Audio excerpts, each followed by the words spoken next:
Hi, good morning. And today I am going to discuss about power system security concepts. This actually power system needs to be it should be secure. Operationally, it should be secure, and that it should not be blackout or equipment damage.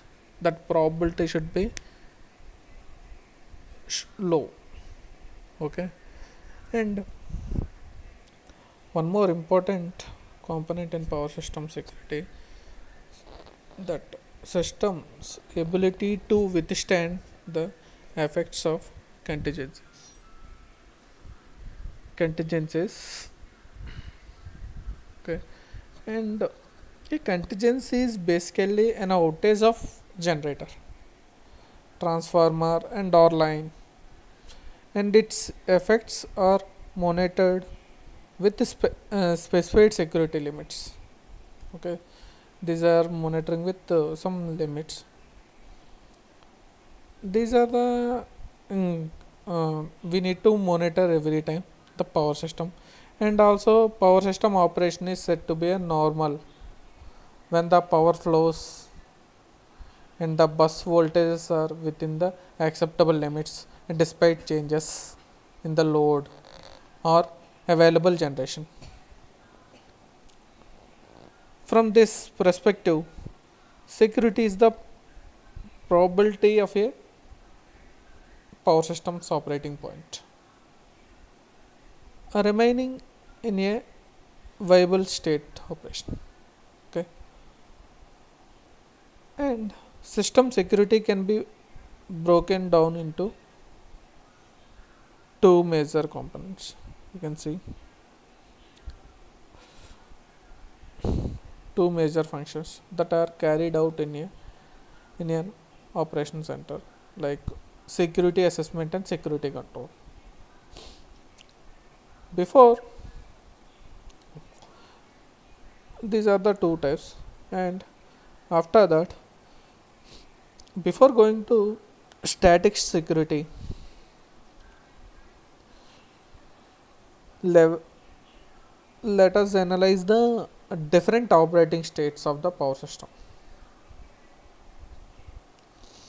The states of power system are classified five five states. First, normal, alert, emergency, emergency, extreme emergency, and restored. These are the five different states, and you can see the next in this. You can we can see the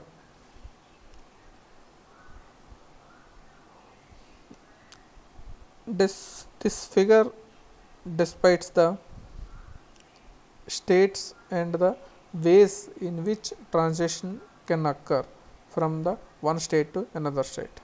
And you can see here for normal state to it will go to alert. Okay, whether that alert state is cleared means then it will go to again normal state. Okay, that is also there. Control action we need to transfer, or from alert state to emergency. Is there any problem is increasing, then if that emergency is reduced, that level is recovered or reduced means then it will go to alert state and after that normal state. And if emergency is not there means then extreme emergency, that fault is there. At that time, alert also can go to the extreme emergency. Sometimes it will go to the emergency or extreme emergency. And if fault is or reduced, that level is reduced, it may go to emergency and alert and normal. This is one of the. And if fault is restored, then restore to state, and after that normal state. This is the going on in present. And the operation of a power system is usually in a normal state. Voltage and frequencies of the power system are within the normal range and no equipment is overloaded in this state. The system can also maintain the stability during disturbances considered in the power system planning. The security of a power system is described by thermal, voltage, and stability limits.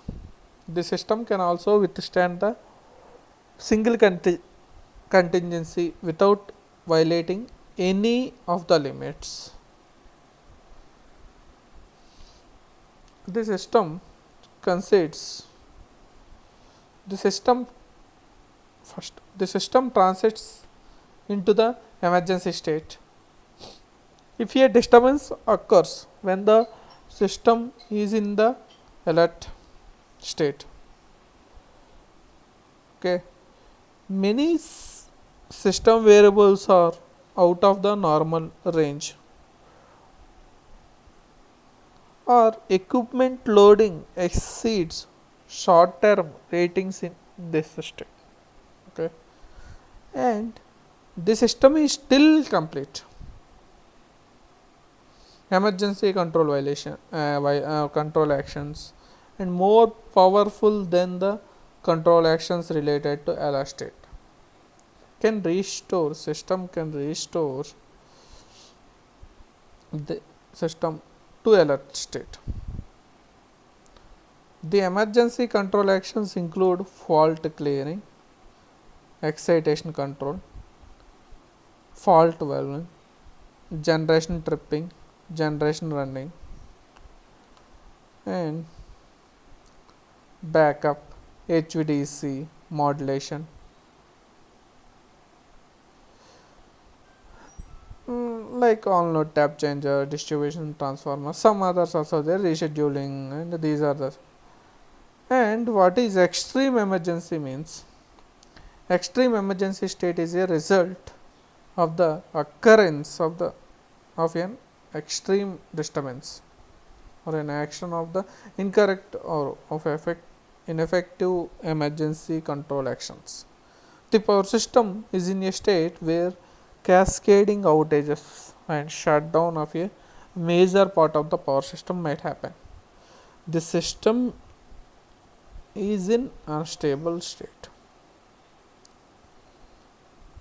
Blackouts, extreme emergency blackouts may happen. Okay, the control actions needed in this state must be really powerful. It should be powerful. Usually, load shedding of the most unimportant loads and separation of the system into small independent parts are required. Any system can fail due to internal causes or due to external causes or human errors. The above factors are affecting power system security. Okay. This is the class and we will discuss in next class.